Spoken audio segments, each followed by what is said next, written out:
Hey, do you want to? Yeah.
Carry on. You're very good. Thank you.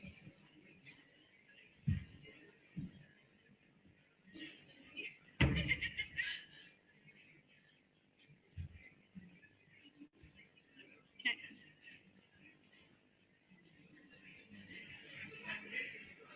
Rasha, is everyone in?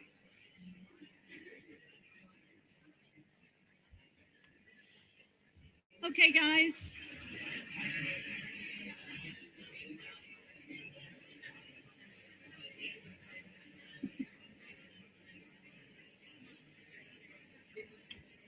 Okay, if I.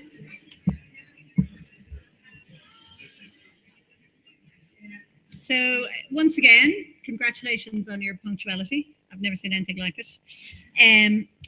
This session is about touring, and I won't delay you very long, but I want to show you a tool which we've developed over the last 2 months with the Arts Marketing Association in the UK. And the first thing I want to say is that on our own website, which is artsaudiences.ie, we're now putting up resources and materials from today. So by the end of today, we should have a really good chunky set of materials there. But we've put up, for example, the full report on the Opera Audience Development Project and the How to Market Opera and the literary festivals. I want to draw your attention to this, which doesn't have a session today because we met the cinema sector, or mainly venues. But Heather Maitland produced this really marvelous tool, which should open. Oh. It's called Getting Bigger Audiences for Cultural Cinema. So the title is, it's all there in the title. It gives people who may run multidisciplinary venues. What am I doing wrong? Oh, it's down below? Ah, yeah. I see it. Thank you. But it gives people really practical ideas around what we've learned from, is it 3 years of cultural cinema benchmarking now? What kinds of frequencies work, how often do people go? So think about film as part of your bigger program, i.e. we've discovered that cinema attenders obviously don't just go to cinema in venues, they go to lots of other things. And it talks about not confusing people by having a film on maybe on a Tuesday night in June and then a Friday night in July. It talks about how to regularly program and a number of other things that we found out, and Heather and Theatre Forum have found out in carrying out the cultural cinema benchmarking for us. So I just wanted to draw your attention to that. And now, the second thing I want you to, I was hoping we could look at, is this. And this really does bear very directly on today's session, which is about touring. And any of you who have done the touring marketing training, which Arts Audiences has run for the last number of years, will know that one of the things we have used and given to people is called the marketing map. And the marketing map was developed a number of years ago by the Arts Marketing Association in the UK. And it was designed to take you through a number of different things that you might need to think about in putting together a marketing plan. What we've done, and there is both a hard copy version for people like me who like to put things, who like to drop it on the floor, People like me who like to put things on the wall and be able to refer to them all the time. So there's that. But there's also a downloadable version on our website now, which people can use and look at. And this is interactive. And really what it aims to do, and this is specifically being designed now for touring and for touring in Ireland, what it's designed to do is to take you through the various steps and the strategies that you would need to do to put together a good marketing plan for a tour.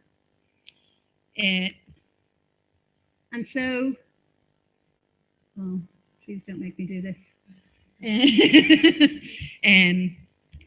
So really what I guess I would urge you all to do is have a look at the website and have a look at these tools. It talks you through what you need to do with each venue you might be visiting, and a number of other things. And if we have time, maybe at the end, I'll try and log in and take you through it in more detail, or those of you that have laptops can have a look at it now.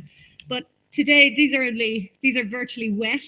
They came to us from the printers just the other day. And we're really delighted that we've now got something which you can either download, or you can do it interactively online, or you can, as I say, you can fill it out here, but it's there. And we'll obviously be using it in the touring marketing training from here on in. So we're delighted to have this new tool around touring marketing. We're going to talk today then about different developments in touring. And you might call up the presentation Marketplace. And I'm really delighted to introduce to you our colleagues from Northern Ireland, Margaret Henry, who's the CEO, and Cara Cash, who's the Business Development Manager from Audiences Northern Ireland. And Audiences Northern Ireland project managed Marketplace this year in 2014. And we are here in the first place to listen to the findings and to get an idea of what happened at Marketplace and what the recommendations and insights from the report on that. And then Val Balance is here. Val is the head of venues and touring from the Arts Council, and he is going to talk about some developments in touring from that perspective. And then sessions on touring tend to be fairly lively in respect of Q&A, and as do sessions where there's a member or a staff member from the Arts Council on the panel. So we'll have time for Q&A at the end. If you do have a burning question, I think, that you feel needs clarification, the guys are happy for you to put up your hand. But in general, we'll wait, I think, until we get to the end of the presentations and talks, and then we'll take questions. So without further ado, Margaret. Thanks. Thanks, Una. It's really lovely to be here. As Una said, I'm Margaret Henry, and I'm the Chief Executive of Audiences Northern Ireland. I did say to Una that she's given us, the worst slot just right after lunch. And she suggested I tell a joke or tap dance, neither of which I'm very good at. But I will tell you this, in the way that life comes full circle, coming in here today, I met my first boss when I first came to work in arts marketing, and that's in McCarthy. Previously of the Old Museum Arts Centre in Belfast, and obviously now of this parish. And then almost equally as scarily, while I was working in the Old Museum Arts Centre as the Marketing and Development Officer, I went on the Droidston Arts Marketing course. And there's a lady sitting here, Heather Maitland, who was one of the tutors on that course. And we gained some infamy, the group that I was in on the Droidston Arts Marketing course. She's nodding, she knows it's not a bad story, don't worry. There was one of us from Northern Ireland, myself, one of us from Scotland, from a venue in Edinburgh, one of us from Cambridge, and one of us from Wales. And 16-ish years later, we still meet every few years, and we've always kept in contact. Some of us, like me, drifted away from the arts very bad, but I've come back, and the rest of them have kind of been working in the arts over that period as well. So I think there must be some sort of prize for that, Heather, surely. Yes, okay, fair enough. So life, you just never know, and I think we're talking about an advocacy earlier on. Relationships are a long-term thing, and they certainly are when you come face to face with your past here, as I have today.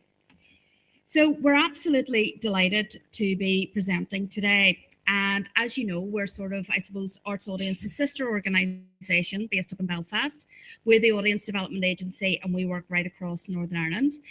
We've been operating for 10 years. Slight caveat to say that we're all kind of fairly new to the team. Cara, who's with me today, and also Claire, who's our audience research intern. And we offer, similar to Arts Audiences, training, research and support. We operate a membership model. We've got about 122 members now from right across the arts in Northern Ireland. So it's really all about, as it is here, supporting our members to increase and diversify their audiences. So, you know, that's everything from helping them with their email, their social media marketing, right through to, you know, a lot of kind of big seminar and big day training that we would do. We recently did a 2-day training event looking at building relationships with the media, which is a constant evolving thing now that we've got digital comms. One of our big events coming up in February will be our conference, and it's on the 25th of February in Belfast. And certainly any of our friends down here would be more than welcome to come up to that conference as well, and we'll maybe put some stuff up on his website. And we, just as you do down here, we participate in collaborative audience development projects. And I'm really pleased to say that being here today marks what I think is a developing and a very positive partnership with Arts Audiences. Right from I started, Una and Gillian have been great support to me and the team. So we were obviously delighted to be able to work even closer with the team. And I don't think this is the last partnership that we'll be doing together. Fingers crossed, watch this space. So Marketplace, as you know, funded by Arts Audiences and the Arts Council here. We were engaged as a service delivery partner, and a really clear kind of rationale for Marketplace to try and help move forward those collaborations between venues and promoters. Touring is a challenge, getting audiences while you're touring is a challenge, but the better we can work together, the better we can meet those challenges.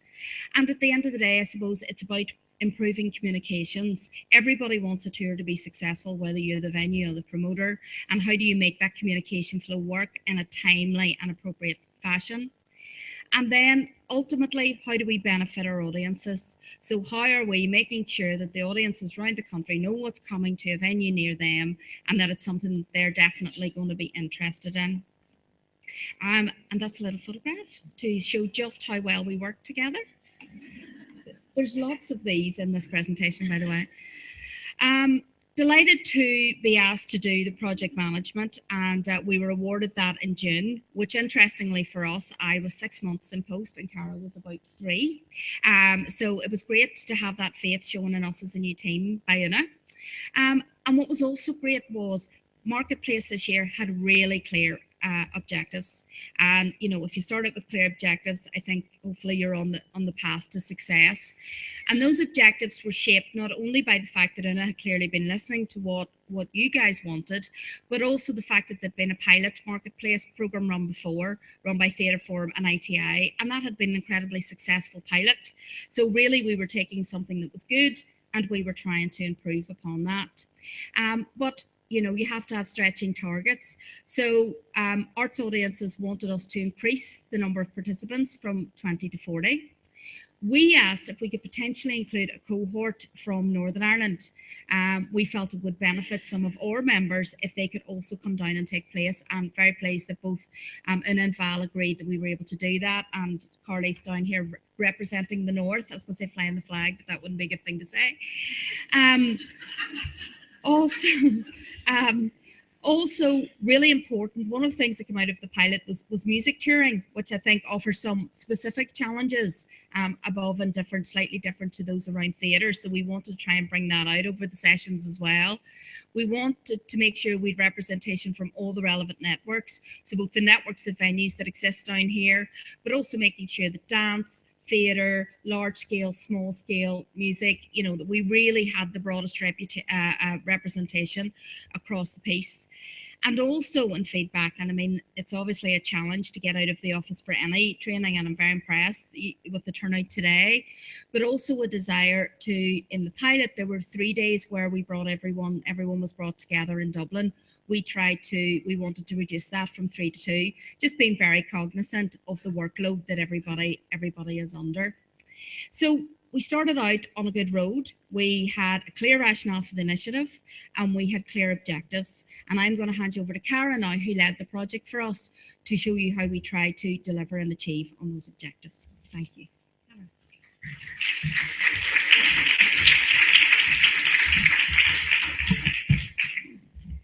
I had asked for a step to be fashioned for me in the lunch break because I felt that this was the highest podium, but unfortunately that hasn't happened. So my apologies if all you can see is my eyes.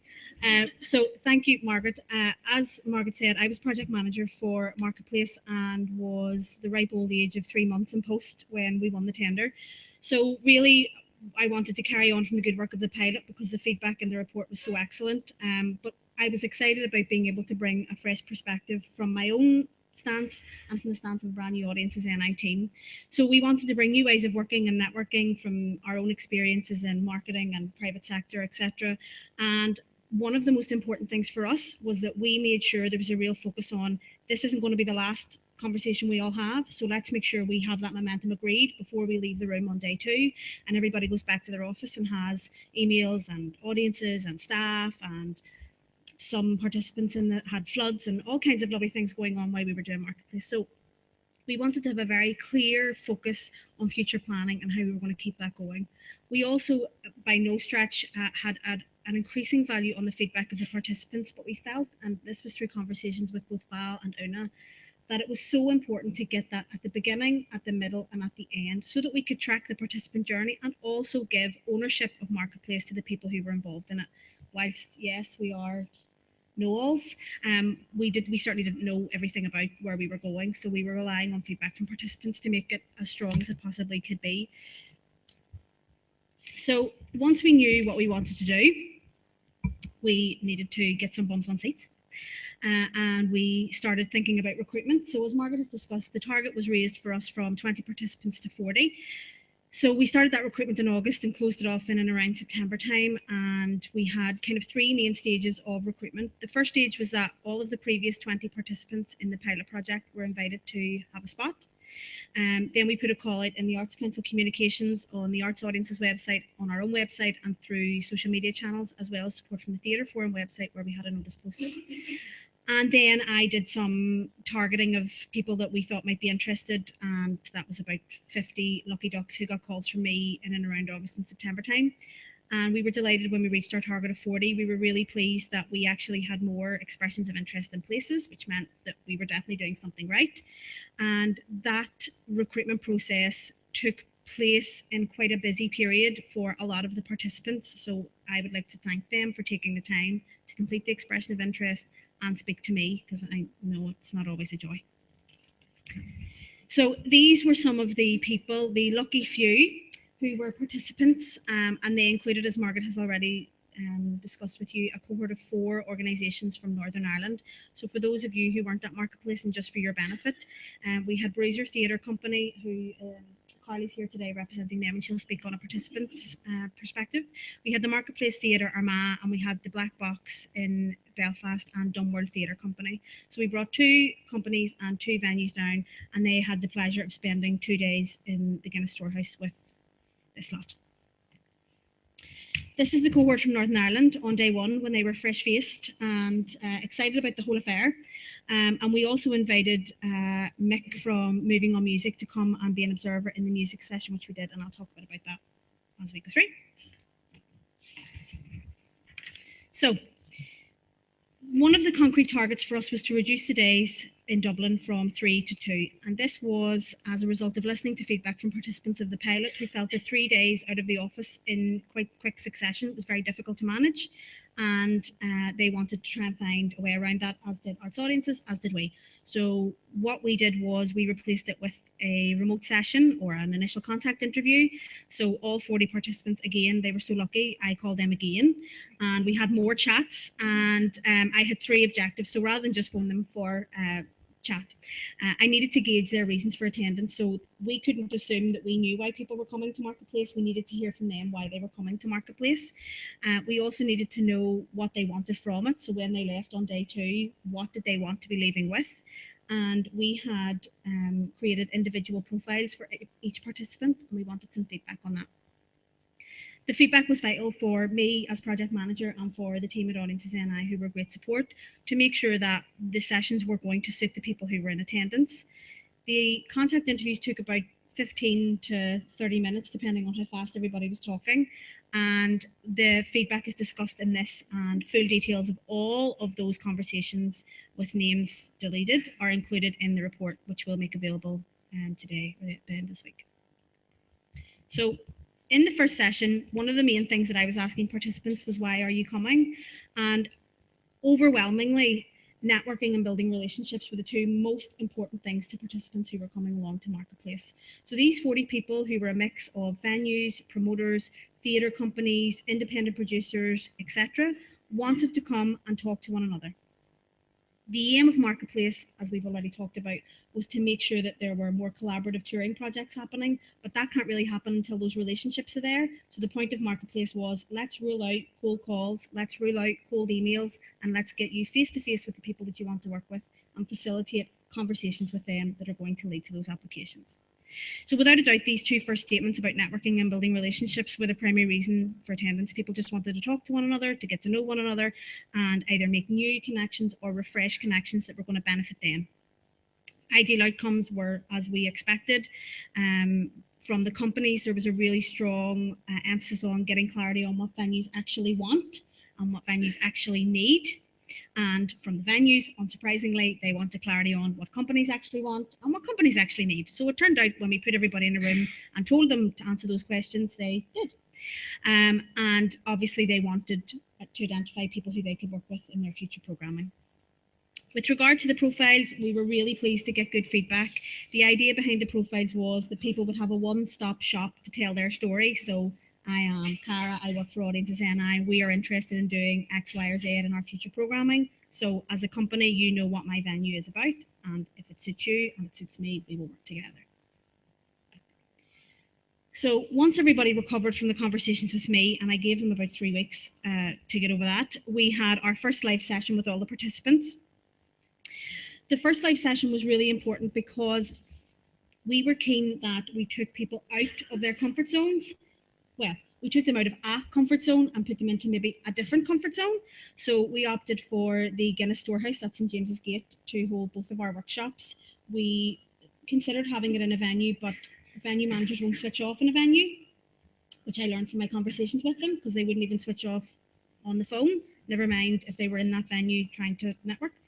So we decided that we were going to take them right out of their comfort zone and put it somewhere where they were free to really think about what they were doing and why they were there, and have a fresh go at making new connections.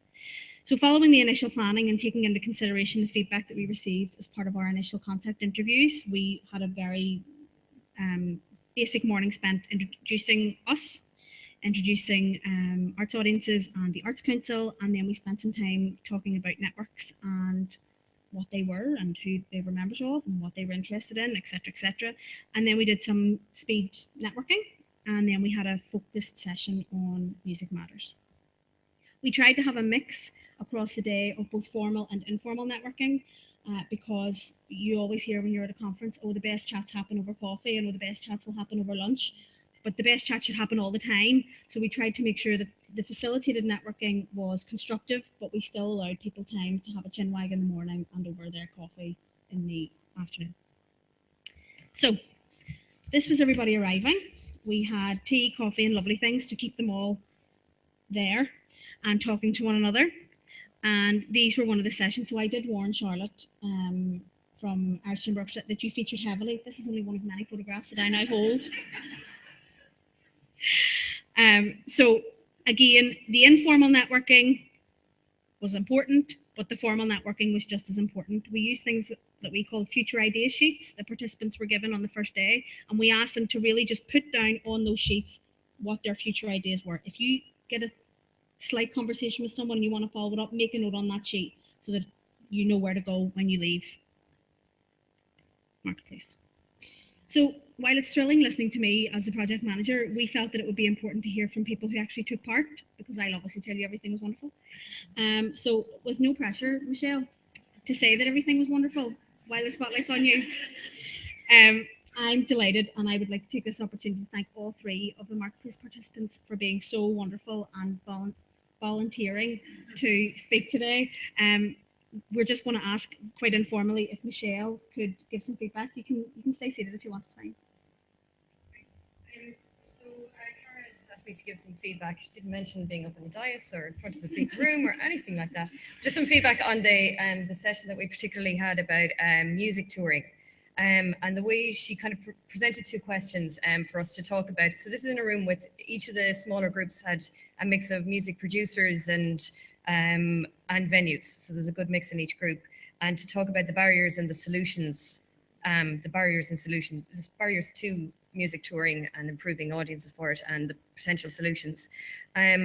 So some of these are just kind of bullet pointed about what kind of came out in each group. And we found it was really interesting and kind of supportive almost to see that the same issues were being faced by the three different smaller groups in the room. So we were all facing a lot of the same issues. So one of the things that came from the venue point of view is sometimes there seemed to be a lack of, and maybe it was perceived lack of touring product, that music artists weren't as active in applying for touring grants perhaps as some of our theatre company colleagues. But with that, we kind of potential solutions were that maybe more collaborations needed to happen with venue networks and maybe to look at like-minded venues supporting a touring music product.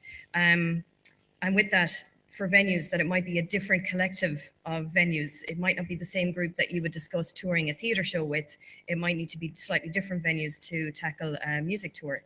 But for venues then to think a little bit outside the box about maybe the space in your venue that you might present the work, whether it was acoustic gigs in galleries or maybe presenting an orchestra in a larger acoustic space like a church, and building workshops and maybe even developing a relationship that would turn into a residency with a company. And those opportunities were there. Some of the other kind of barriers were, we talked about the language. Sometimes there's very formal, highbrow language about classical music, and it's very difficult to translate that into promotional material for your younger audience. And I think in a couple of cases, whether it was, we talked about sometimes there's fantastic bands with really bad PR, and that sometimes they just need to be translated into a regional promotional language as well, to trust the venues to know their regional and local promotional opportunities, and that they might need to be translated in different markets around the country. We talked about maybe an audience's lack of trust in unknown musicians, and that's up to us, I suppose, as venues to maybe across the season or a year when we are balancing high profile acts to pepper that with newer acts as well and new music. Whether it's in a support role for a high profile act or just to build up a trust with our audiences like we do with theatre, where they'd have a well-known show, but then in between along the season, they'd have a less well-known, but they trust us as venues to promise them a quality act. I mean, we certainly didn't find solutions for everything. There was still, and it was one of the best things about it was the information that was passed from one to the other, even just learning about some of the technical difficulties music acts find when they reach a venue, and that it's some of the cost implications when we know it's going to be a small audience. And that kind of came up earlier as well, to measure the success in, I suppose, in different ways. It's not just about the box office, but the potentially building an audience for that niche genre of music over time. And I suppose one of the things that came out was about the investment in time to grow relationships with the promoters and the bands and with the audiences as well. And that I actually just remembered today that I think the first time I met Lara was at the previous Marketplace, and it can take a couple of years for some initial conversations to turn into, you know, a tour or whatever. But that they certainly the benefits of it were the relationship building, some of that, and acknowledging that some of that needed to be long term. But the day was really, really good for open communication and face-to-face meetings, and again, just starting off the building of that momentum to develop that into the future. It was just some of the feedback. So I'm sure there's a lot more. So I suppose for those of you who weren't in attendance at Marketplace, the reason that we focused specifically on music touring was a result of the feedback from the pilot. So participants and arts audiences in the Arts Council felt that a focused session to look at music touring would be really beneficial to increase and improve the touring applications that were coming specifically from that genre. So we separated the group not into you're all music and you're all venues. We made them. It was good. We made them separate into groups that they wouldn't normally identify with, so that there was a more open flow of information that you might not know yourself. So as Michelle said, there were things coming out that you maybe weren't expecting to hear because you were talking to someone that you wouldn't normally talk to. But we were really pleased that the session went so well. And I do think that whilst we knew we were never going to solve all of the world's ills in a 1 hour, 15-minute session focusing on music touring, I do think it gave all of the participants a a brief moment to just focus specifically on it. And even for the venues who aren't or weren't interested in music touring, and for the companies who aren't involved in music touring, it was beneficial just to hear that there are similarities across genres and hear that some of the solutions we suggested might work externally to music. So once we had our first day with participants, we locked them in and made them give us feedback before they left, and brought biscuits.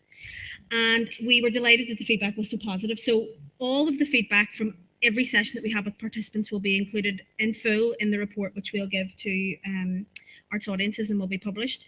But 100% of the participants agreed that they had made either a new contact or new contacts plural. So there was someone there that they didn't know or hadn't spoken to and was a new contact for them.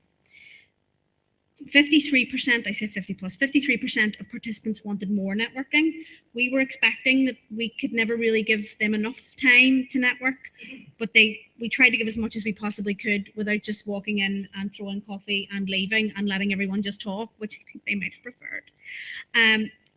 The networking is so important because both informally and formally, from each piece of feedback which we got from participants, they just wanted to talk to one another. Our job was to make sure that they didn't just talk about, the football. With regard to facilitation, although people said that they wanted more networking, 92% of participants were satisfied with the facilitation of the workshop. So they liked the informal networking, but they appreciated the fact that there needed to be some form of facilitation, and they were happy that it had happened. I think that comes from the fact that we did speed networking. So you had 3 minutes and then you were moving on, and you had 3 minutes and then you were moving on. And you might have met that person before, but you might have spoken to them in a year and a half and things might have changed. So you had 3 minutes to get a really quick synopsis of what the developments with them have been. So again, informal networking tend to happen every time we turned our backs. There was somebody crawling over a chair to go and talk to somebody else, which was great. So we let everybody go eventually from the Guinness Storehouse and then made them all come back again for what was the second live session, but our final session with participants. So we held it in the same venue, and following our initial planning and a review of the feedback from day one, we decided that the format for that day was going to be targeted networking relevant to future programming, a session focused on what the venues want, and then a future planning session. And we included arts audiences and the Arts Council in that session. So to talk very briefly about what targeted networking means, what we asked people to do when they left, because they just could not get enough of contact with me, I asked them then to do some homework and contact me again in between sessions, and give me a hit list of 3 people that they definitely wanted to make contact with in the next session, so that I could make sure in the next session I tried to facilitate those meetings as best I could. The targeted networking was asking venues specifically to go to the genres where they saw potential for their future programme. So we split the room up into music, theatre, dance and children's theatre, and venues then had an allotted amount of time to go and speak to those people, and then we had a Titanic style bell that we rang and they had to move on and speak to someone else. The focus then kind of came off the production companies and promoters and went back onto the venues. So venues were then asked really specifically, look, just tell people what you want. Tell them what you want. What do you want from them in terms of marketing? What do you want from them in terms of timelines? What do you want from them in terms of copy? What do you want from them in terms of shows? What do your audience want, etc., etc. And we had 1 whole hour to spend on that, and we probably could have spent a full day because all the venues were so different and the companies were so different and had such varying questions. But I think as an initial step, it was beneficial, and again, the feedback would suggest the participants were happy. The afternoon then we spent doing the future planning, and we felt that this was important because Marketplace is so important to its participants that it would be a disservice of us not to talk about how we keep that going. So we spent about an hour and a half on the afternoon of the last day just talking about, in an ideal world, what would happen with regard to Marketplace, how often would it happen, where would it happen, who would be invited, etc., etc. And again, the full details of that feedback can be found in the report. So I have a little row of marketplace supporters. I did give them pom-poms and they have not used them. But again, formal networking worked, and we can see there were future idea sheets on the table. We were trying to get people to really think about, when you leave after this day, what are you going to do? Who are you going to contact? Do you have their contact details? And what are you contacting them about? So on the note of our wonderful participants, could I ask Lara from the Abbey to just give some feedback around how you found the initiative for you? So yeah, Cara asked me to just give a sort of overall impression from the perspective of one of the producers attending the event. So I know the Abbey is also a venue, but I work there as assistant producer working on the tours. So we're just in the middle of our last week of our tour of Sive, going to Wexford Opera House this week. So I suppose I just wanted to give an overall view on what I thought was good, and then in terms of that future thing, what could happen later. So I suppose the whole point of Marketplace is to never underestimate the importance of physically being in the room with the people you work with. As a lot of you here may know, I'm a huge fan of emails, not a massive fan of picking up the phone. So I have a tendency to fire off loads of emails and think I've done loads of work, which isn't actually really the case. But you kind of can't underestimate the power of literally being in the room, speaking to the person you want to talk to, and how even if you've said the same thing in an email or they have, you really understand their meaning and where they're coming from much better when you're actually sitting in front of them. So I suppose that's just the cornerstone, I think, of why Marketplace works. I participated in the pilot, and I was actually really new in my position at the time, and it was a new position for the Abbey as well, in terms of having ambitions to tour a bit more, or be more strategic, I suppose, and long term in terms of how we do it. So the other thing that sometimes we can underestimate is we all think we know each other really well, because it is a small industry and we do all talk a lot, and we go to opening nights or we see each other at events. But actually, for a person who was new to it, it was hugely beneficial to actually sit down with sort of 10 venues and say hello and say who I am and all that kind of thing. And from the perspective of not having a huge amount of experience in that area, listening to and getting to learn from those people was really amazing. And the other thing, I suppose, is the Abbey's a very big organization. We have a lot of staff and we tend to be a little world unto ourselves. So again, really, really positive for me to get out and kind of talk to everybody else in the industry as well and have an opportunity to do that. We can tend to be very busy. So I suppose I just wanted to make 2 points, one about the reach of Marketplace, and the other about the structure, which I think were developments that happened between the pilot and the second session. So the reach, in terms of the Northern Ireland cohort being involved, was really great. I mean, particularly for the Abbey as the National Theatre, I suppose I can only speak from our perspective in a way, but, you know, we engage a lot with Northern Ireland and Northern Irish artists and venues and organisations in terms of touring and co-productions, more of which is going to happen in the future. And it's something that's very important for us, especially as we work with a lot of artists from Northern Ireland across all the different sort of disciplines and designers, directors, writers, everything. But I suppose thinking particularly of writers at the moment. So that was really, really key to get a sense from them of what their industry is like, I mean, it's a totally different system, the funding, the networks, the way the venues work, the way the producers work, it's actually really different, but, you know, we can learn a huge amount from each other. So that was a really, really great development on that. Also, I suppose worth mentioning that the Arts Council recently opened up the Touring and Dissemination of Work grant, that it covers Northern Ireland and the Republic of Ireland. So, you know, again, I'm now, every time I apply for something, I think about applying in the North, which I hadn't done before. So both Marketplace and the Arts Council really made that happen. So then I suppose the other thing about the structure of the 2 days really brought us very immediately down to brass tacks. Which was kind of an interesting thing that I didn't expect. You know, sometimes these things can be quite polite. It's hello, how are you getting on, and how are you? And Sorry, that's all very I'm nice. always polite. But there was quite a nice thing that happened on the second day when I think we'd all had good chats and things, where people started going, are you free on the 9th of May? Right, I'm writing that down right now. And then there was a lovely thing that happened, and everybody started admitting as well, you know, okay, money-wise, what do you mean? Is that a guarantee? Is it a split? What would you do for that? And it was great to hear how everybody did that and what everybody's kind of vibe was. And I think it was interesting for the venues to speak with venues and witness other venues doing those deals. And it was interesting for me as a producer. I was sitting beside Brita Cash at one point and she was doing a deal and I was like, that's how you do that. Okay. I'm stealing that one. Great. Or that's how much that is. Brilliant. So that was kind of really great. And I suppose just say something, I'm probably rambling on it, just say something about the future.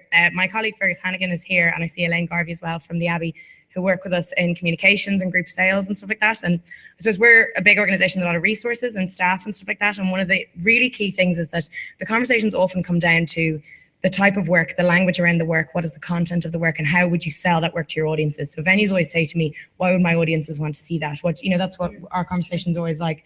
I don't know if they want to see that, I don't know if they could, and how would you communicate it? A future for Marketplace might be involving communications teams and marketing managers in that conversation, because that's a really key part of just the conversation and how would you sell it. And that's sometimes where fights happen as well later on, of who did more marketing, who supported who more there. And actually, if we get in earlier with that, I know Fergus does some venue visits in advance of our tours, because that face-to-face thing is really important. So there might be a session, I suppose that's just a small suggestion. And that's kind of all that's my feedback. Thank you. So I am always polite, but we as a team are all about just getting down to business. People were taking 2 days out of their work to come and spend time with us, so we had to make sure that it was straight down to brass tacks, and it was, here's what we come to talk about, let's talk about it, let's decide where we're going, and we'll move on. So I thought, because I like to throw in these random pictures, but this is one of the sessions where we got the groups to feedback, and this was on the music touring session that we did. So we asked people to tell us what the problems in music touring were, even if they weren't involved in music touring, and then what the solutions to those problems were, again, even if they weren't involved in music touring. And I think it was as interesting for those involved in music touring as it was for those who weren't. And participants were so open to hearing and to expressing what they thought the problems were. I think it was one of the successes of Marketplace, is that the room just felt like a really safe place to, here's what I think, I'm going to shout it out, and if it's wrong, well, it's wrong. So we were really pleased with all of the feedback, and again, all of the notes from those workshops are included in our final report. So with regard to the third session, just to highlight some pieces of the feedback, all of the participants agreed that the future planning session was worthwhile in some form or another, whether it was to capture what they wanted to see happen, or hear from the Arts Council, or hear from arts audiences or other. They all fed back positively. All of the participants, I put plus because we think it too, all of the participants wanted more events like Marketplace. They are worthwhile, and although taking time out of your day when you are so busy is difficult, it is worthwhile having face-to-face contact with your peers and with others who you haven't met. And 95% of participants felt that inclusion of the NI cohort was worthwhile. I don't know if the 5% was the NI cohort because they had to travel down so early in the mornings, but primarily all of the participants, bar maybe the ones who had to travel early in the morning, felt that it was worthwhile. I think that some of the feedback demonstrated that maybe that cohort could be bigger, and participants felt that maybe more than 4 would have been beneficial, more independent producers, etc., to give a wider feel. So that can maybe be considered for next time round.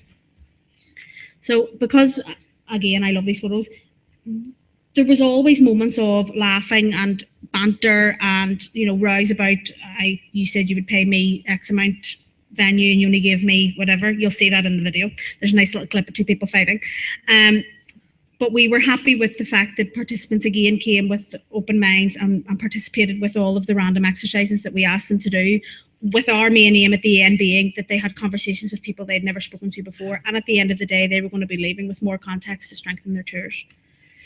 So because we were talking constantly to the participants, unfortunately for them, we did gather a lot of feedback outside of the formal feedback form. So I thought it would be good to just highlight some pieces that we thought were really interesting. So one of the things that came through from venues was in our profile, we had said, what do your audiences not respond to? And I would say, yeah, all venues fed back, I don't want to answer that question because I want to challenge my audience, and I want companies to keep asking me, not sending a cold call or a cold email, but keep asking me about a show, keep telling me about these new things that you're doing, keep me interested, and I will try and keep my audience interested. Personal connections are vital. They need to be invested in through events like this. One person fed back that the 2 events had given them good conversations with practical outcomes, and Mark from Access Ballymun just put the nail on the head, and I've copyrighted this now and he can't have it anymore, but he said we are programming a country, and I think it was a really fair comment to make in the future planning session, that venue managers maybe were being sidelined as you're just a venue manager and I'll just talk to you about things that are related to lights and staging, but he was saying that we're all programming the country together. We should be talking about this really early on. So again, this was some participants, this was obviously a very serious moment where they were talking about things like money or something. But again, the groups we tried to change groups as much as we could so that people got to talk to everybody in the room.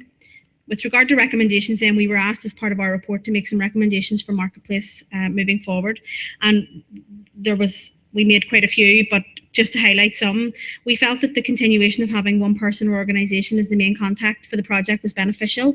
In the pilot, there had been 2 organisations, and then there was involvement from arts audiences, and I think participants and the organisations themselves felt that the lines were too blurred and people needed to have a one-stop shop for, I have a question and I'm going to ask. Unfortunately for participants this time around, it was me, but there should be a one person or one organisation to contact. All participants felt that Marketplace could have been bigger and should be bigger and get more people in the room and talk to more people, etc. All participants, bar the NI cohort, felt that we should increase the presence from Northern Ireland and do more partnership work and continue those conversations. Some participants quite interestingly fed back that it would be good if in future projects, we could look at actual case studies of success from Marketplace. So if Lara and Carly decide to do something together, or Lara and Michelle, then we'll talk about that case study specifically and we'll look at how that relationship developed, what were the outcomes, what were the successes, etc. And we would suggest that there's more facilitated networking, that we continue to just keep pushing people to talk about things that are going to help them. So we've talked about the NI cohort consistently, and I'd like to thank Carly for making the journey down today to give us some feedback from Replay Theatre Company's perspective. Carly? Bruiser. Oh, sorry, Bruiser, sorry. Replaying the brains. Fine. Hi, yeah, Bruiser is a physical theatre company based in Belfast. We've been touring regional venues in Northern Ireland and a handful of venues in the south for over 17 years. We've a very loyal audience who always attend our work regionally, and that audience is growing. When I joined Bruiser as the new company manager in January 2014, I was exploring and thinking about how the company could maximise its audience and deliver its work further afield. We kind of needed to build on our touring network in Northern Ireland, and it was also obvious that we need to think about cross-border and international touring. As someone who spent 7 years working in England, I sat in the office thinking, how on earth do I go about developing relationships with venues in the south when I know very few people in Northern Ireland? So then I got an email that popped up from Cara about Marketplace, and so I thought, this is a fantastic opportunity to start meeting people and opening up conversations. Everybody likes to put a face to a name, and Marketplace was the perfect environment to make all of that happen. And it was important, it's really important to get that initial hello and not just seeing an email and someone's name at the bottom of it, you're putting a face to the name. Over the 2-day event, I met some very interesting programmers, producers and fellow artists. Marketplace created a safe place where we could all share our experiences of touring, plus speak candidly about problems that we've all faced, we're continuing to face, and how we address them. The venue, what do venues want session was for me the most helpful because it actually resulted in me writing and developing a tour pack for each Bruiser show. So that I could put all the specific details in there related to what the venue said that they needed.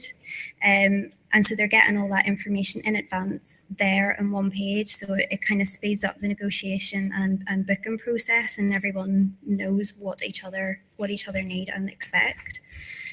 During the session, yeah, I learned what venues had an end on stage, what the capacity of each venue was, whether they actually program theatre or whether it's just music and dance. And all of that important information, when you're sitting there trying to book a tour, you're just scrolling through website after website after website trying to gain all of that information. But at Marketplace, it was all there just by speaking to the people in the room. Looking ahead for Bruiser after Marketplace, we're currently developing our strategy and business plan to reflect cross-border touring. And a couple of potential exciting collaborations have actually come from Marketplace. In times of austerity, especially for companies like ourselves currently in Northern Ireland, it's important to work together and share resources and collaborate. And Bruiser are thankful for audiences NI for allowing the NI cohort the opportunity to network down here, and we met such interesting people in the arts sector.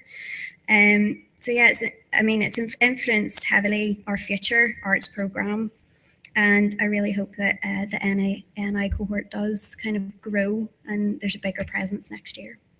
Thank you, Carly, and thank you for not coming up and throwing your water over me for having the wrong theatre company name in my PowerPoint. I am beyond mortified. But moving on. There's always one in every presentation, I'm telling myself right now. So we thought that obviously there's a lot of information with regard to the 2 days of Marketplace and the remote contact sessions which we had. And not to repeat myself, but they are available. But we tried on our own to make a video. So if we can show it to try and give you, everybody's so afraid now, deathly afraid of what's going to come up. But if we could show the video now of Marketplace, that'd be great.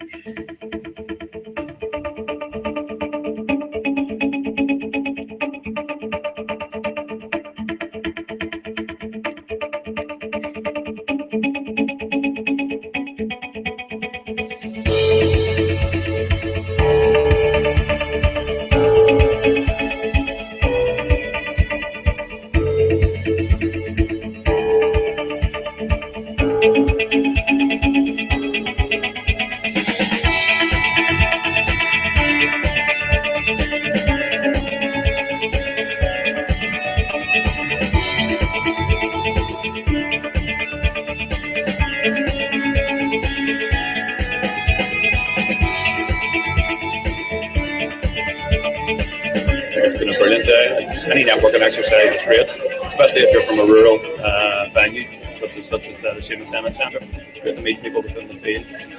Good to see some of the issues being teased out as well. I'm looking forward to the later session this afternoon. And I think also in terms of bringing venues together with companies from music, from theatre, etc. is a very valuable exercise. It should happen more often.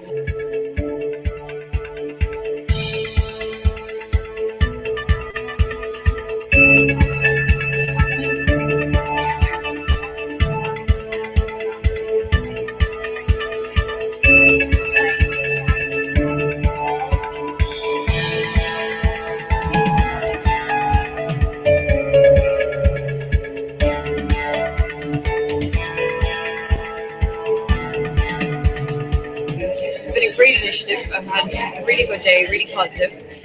We've had a really well-timed table day of formal and informal networking with organisations, venues and production companies coming together. It's a really nice mix of venues from different geographical areas of Ireland and different venue sizes, different network members and lots of different production companies as well. So dance, theatre, opera, music, a really good mix of organisations, and I think we've started some really interesting conversations about touring for the next 12 months and longer.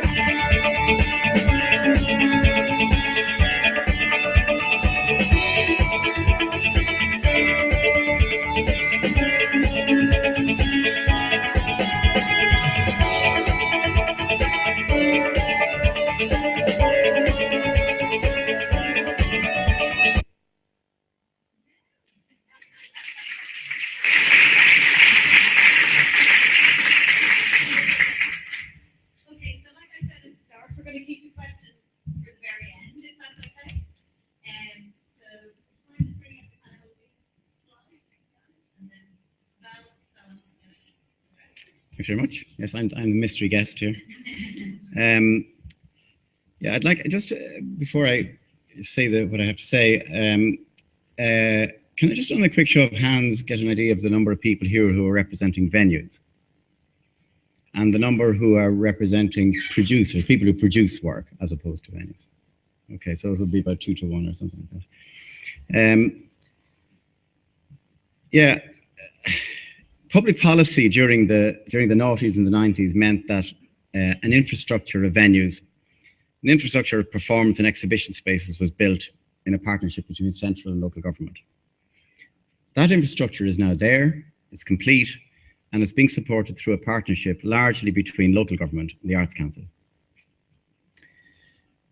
What happens in those venues is broadly similar. There are key differences, but they're broadly similar across the infrastructure.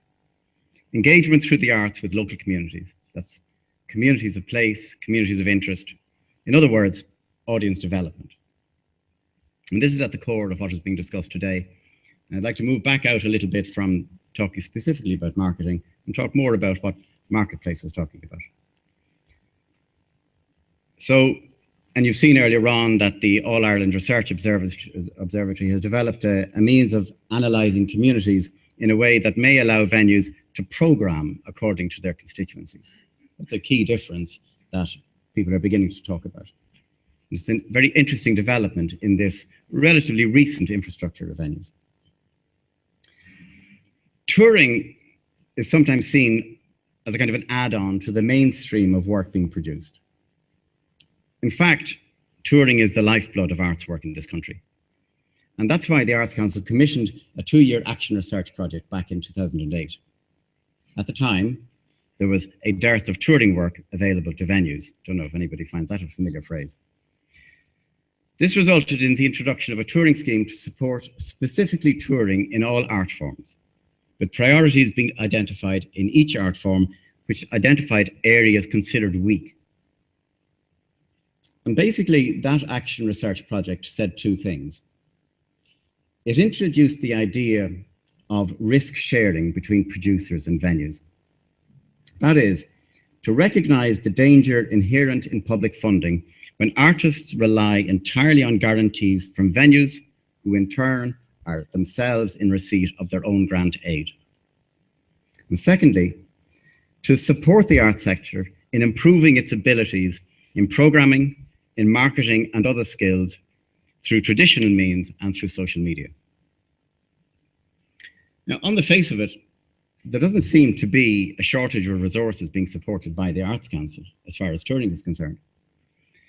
Touring, I look after the funding relationship between the Arts Council and venues, and I also manage touring schemes, the touring schemes that we're talking about here.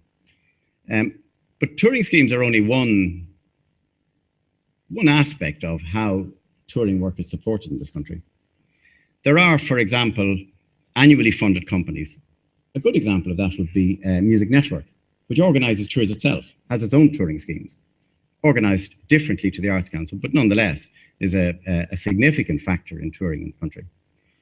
Opera Theatre Company is touring Donizetti's work at the moment on an extensive tour. So in other words, there are companies that, in being funded annually by the Arts Council, that's what they do, they tour. Secondly, grants to venues, which totals something in the region of 5 million per annum, is largely to protect venues against loss. In other words, to allow them to programme work which is not commercially viable. And then touring schemes, which the Arts Council supports to the tune of 1.25 million per annum on average. That's over 5 million from 2010 to 2013. And that scheme itself has supported 2,500 performances and exhibitions. It's been attended by around about 500,000 people. In supporting the, if you like, the upskilling of the sector in the various areas where the Action Research Project said that upskilling was required, an example would be the setting up of Arts Audiences.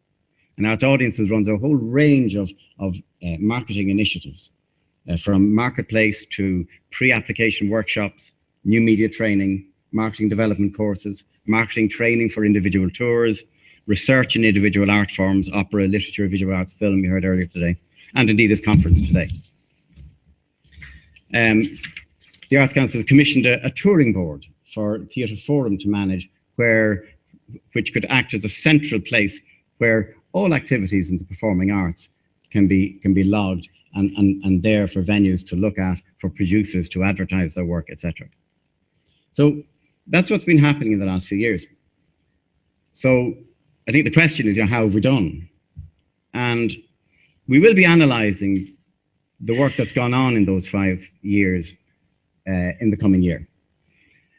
But there are a number of issues that are clear from every round of applications that we receive. And we've just finished receiving the most recent round, which closed on last Thursday. And the key question to me is always this one, that there seems to be in the sector and it's hard to describe exactly what it is, but it seems to me to be a kind of a cultural difficulty with following a particular line that we've been pushing ever since the touring project reported its findings. And that is that you need to base the finance structure of your tour on the number of people that you expect to come to see your show. There seems to be an inherent difficulty for many, many companies, producers, to do that, and a reluctance to do that. This is a figure that is not just thought up out of the air. It's seen as a matter of negotiation between a producer and a venue. The producer will want to maximize the numbers. The venue will tend to minimize the numbers in the sense that they will say, no, we don't expect 500 people to come to your show for 5 days. We think that we might get 200 people for 2, or whatever. That figure needs to be negotiated down to a figure that's agreeable to both. There's a constant difficulty with doing that. In sharing then the risk with the venue, because that's what's involved, it means that producers and venues then agree on a figure where they say, we're going to try to better that. So we're going to work together to do the best we can. In fact, what producers usually do is to ask what a venue is willing to pay as a guarantee. For example, we would frequently see audience targets being set at 50% of the capacity of venues. This is an odd thing to do when you consider that venues have different capacities, and a percentage figure will produce a figure which will be wildly different in different places. So in other words, it's clear that not a lot of thought has gone into it. Another clear outcome of the touring schemes has been that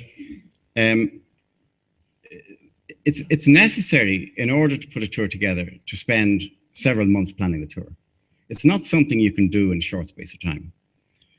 The touring scheme says, apart from anything else, that it's much better to have work that's been tried and tested beforehand before deciding to embark on a tour. It's very clear that most applications are not being planned well enough in advance. Producers who tour and venues which plan tours tend not to look for information from previous similar tours to help in deciding on target audience. I think it's quite curious. I've frequently said to gatherings of people who are planning on touring, to ask the Arts Council for all of this data which is available. We will, incidentally, I've been long promising this, we will be publishing it on our website next week. But we don't tend to get a great number of questions from people as to say, I'm going to do this. How is this sort of thing done previously? Can you recommend places that I might go? It is done, but it's not done generally.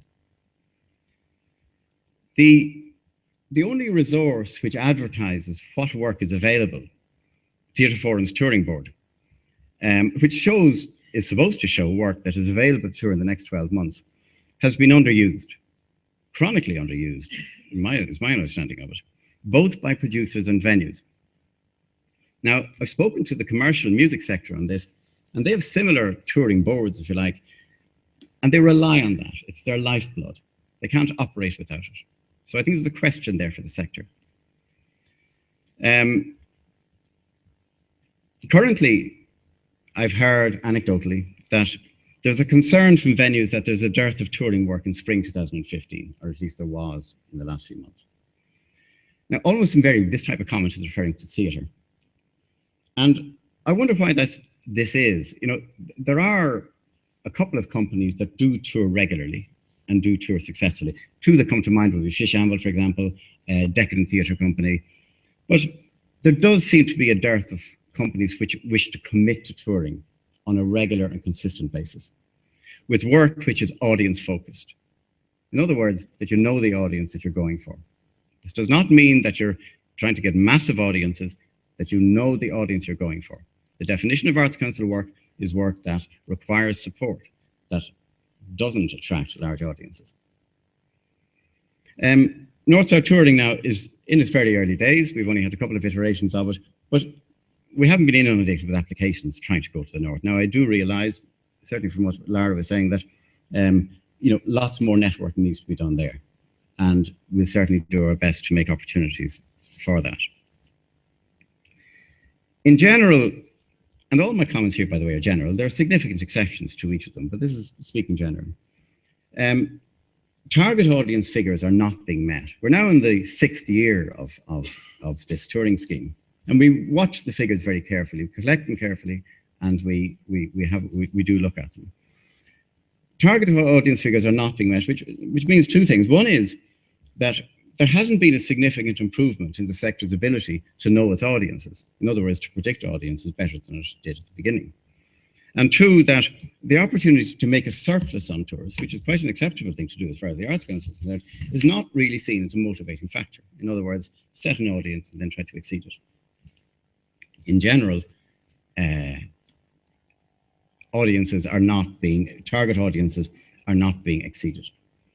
So, to conclude, I think there's a few comments that I'd like to make about what perhaps might improve things.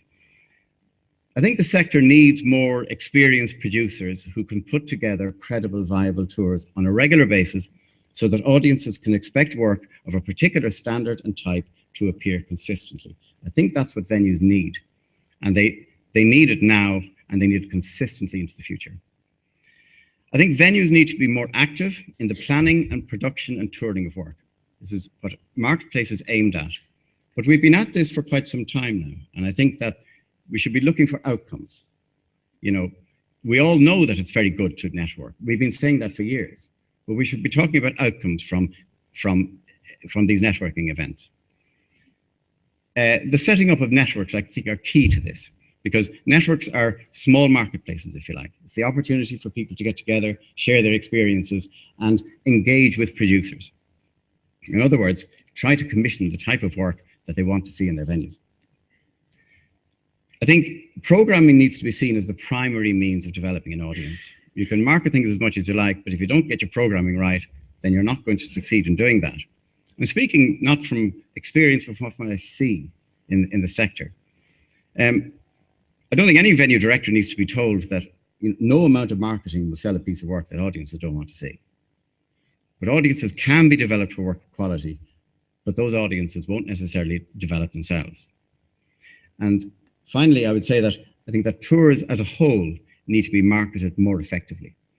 And I think that applications for support from the Arts Council need to reflect that as well. Very good. Thank you very much.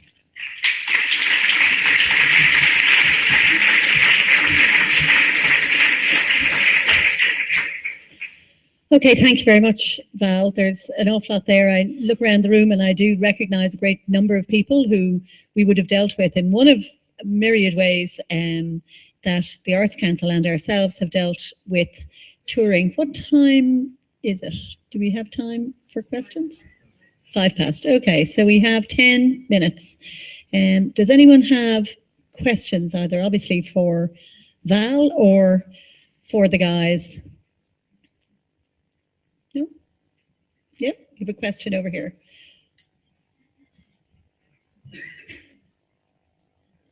Literature.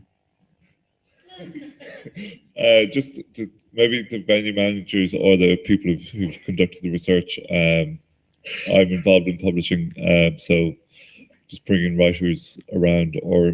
So what kind of information were you getting from venues in terms of, and what experience have the venue people here as well? Or there is just one there, but in terms of programming literary events. I might just take that in. It's important, and we probably should have said it at the very outset. Marketplace focuses for the moment on the performing arts. And we felt that, just given the scale of what we could do and everything else, that that's what Marketplace was designed for. Is Sarah here? Sarah Banner? No, she's gone. So, I mean, there obviously have been a number of literature tours. Val, I don't know if you want to... Yeah. Difficulties. So, and obviously it's not going to improve much if there's not a commitment to it. Yeah, I'd be happy to. Literature is largely catered for by festivals around the country, and where the bulk of resources would go.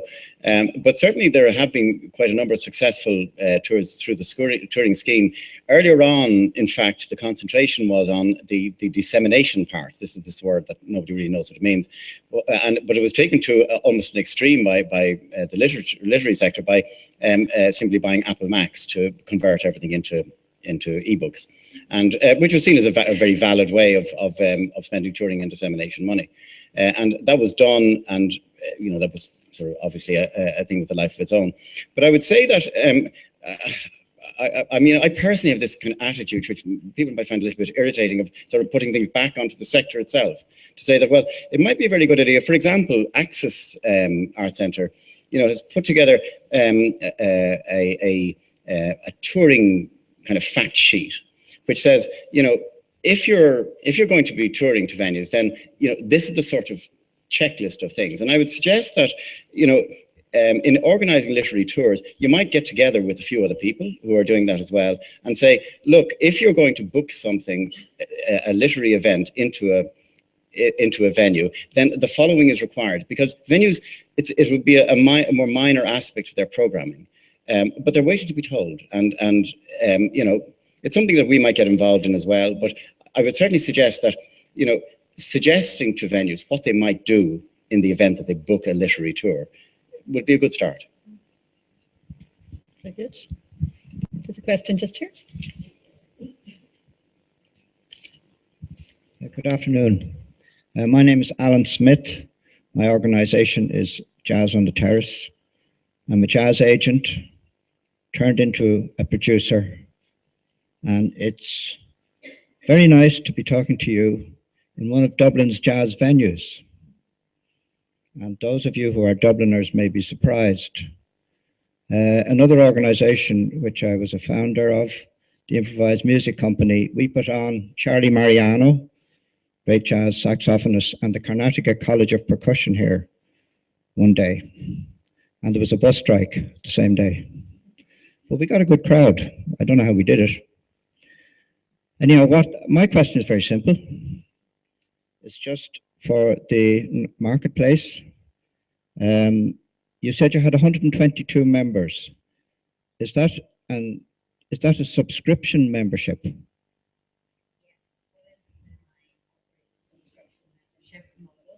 So we have different levels of membership, and people choose which membership package they want to avail of according to the various membership benefits that are on offer, and obviously also according to their turnover and the size of their organisation. So yes, we have 122 members, but they're at different levels of membership subscription.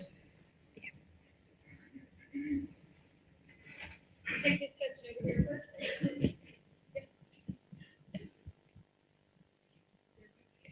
Hi, the touring funding, I just wondered, is it just for domestic performing arts, or can you bring in international, do you fund international performers? Yes, we do. The applications to the scheme are limited to people who are normally resident or based in Ireland. That's at north and south. So if you're applying from abroad, no, we wouldn't accept an application there. But on the other hand, there's a variety of different ways that you can make an application.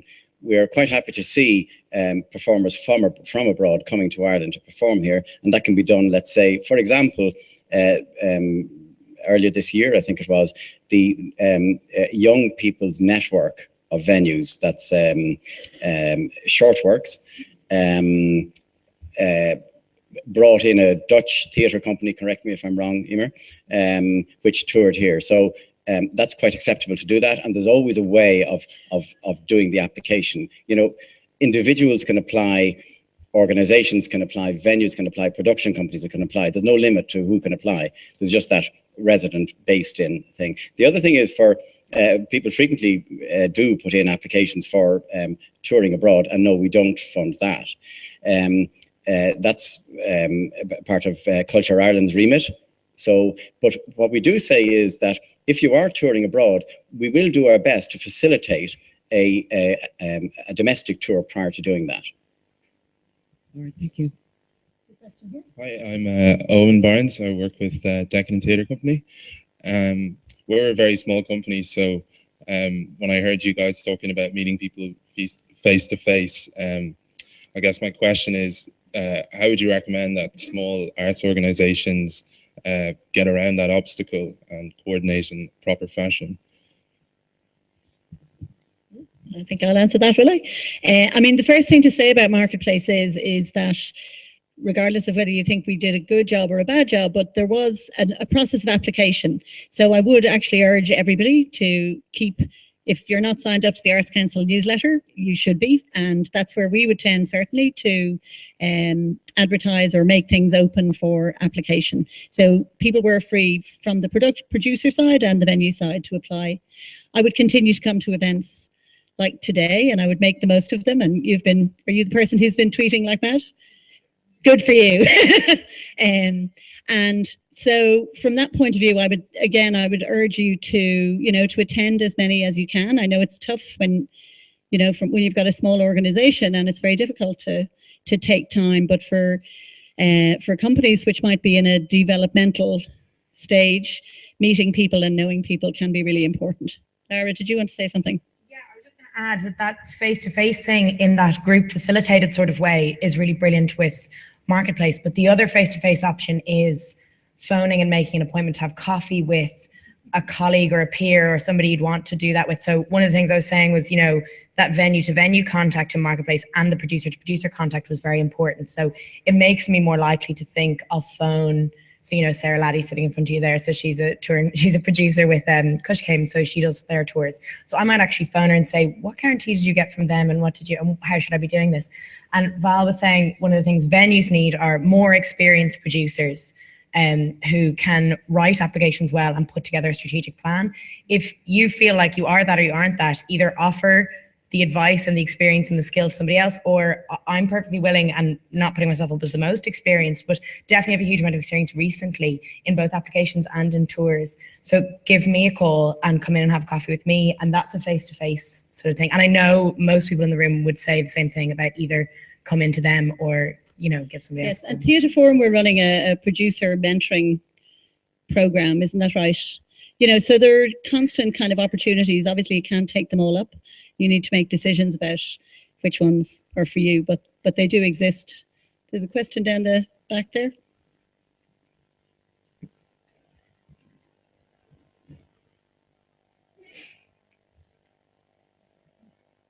Hi, my name's Annette Nugent, and I work with a number of events on marketing. I have a question, I suppose, for Una and for Val about targeting. And Val is saying that, if touring applications are not meeting their targets, is it, well, on the one hand, is it fear that you might not be seen as ambitious enough if you are scarily accurate in your targeting in your application?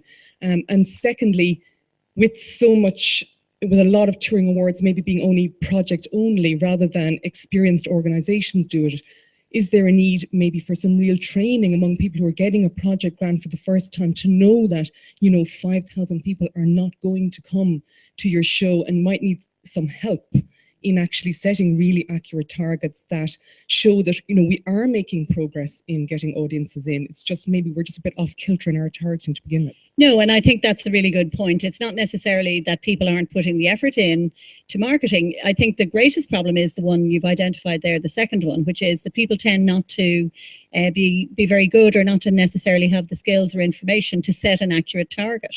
And so that's something that we have been trying to address through pre-application workshops, but I think we're all conscious now that that's not, by the way, in any way limited to touring, and that it is it's a kind of fundamental thing which we need to help people with. Obviously, things like the Aero tool that people saw this morning, these are going to be, as people become more used to using them, they're going to be of immense benefit in allowing people to quantify things. But some of it is just slog, some of it is ask the venues, how did that show do last time?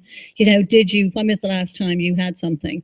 And Val talked about timescales for touring applications, and I think it's getting much, much better. But people there is still an element of, I'll ring the venue the day before the deadline, you know, and I'll ask them, do they want to take the show? The other thing I would urge people to do is, the other weakness we see when people come along for the marketing training is that they haven't allocated the correct amount of budget. So no matter how marvelous you may be or how interested you may be in how to, you know, have sophisticated marketing plans, if you haven't, and people sometimes say, you know, I didn't think the Arts Council would give me the money. And sometimes they say, I set the audience target because I thought that's what the Arts Council would go for.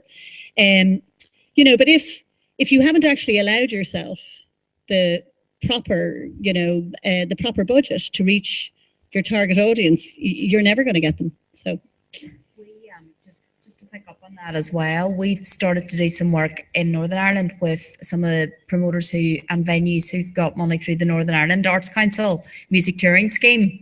And it's kind of that.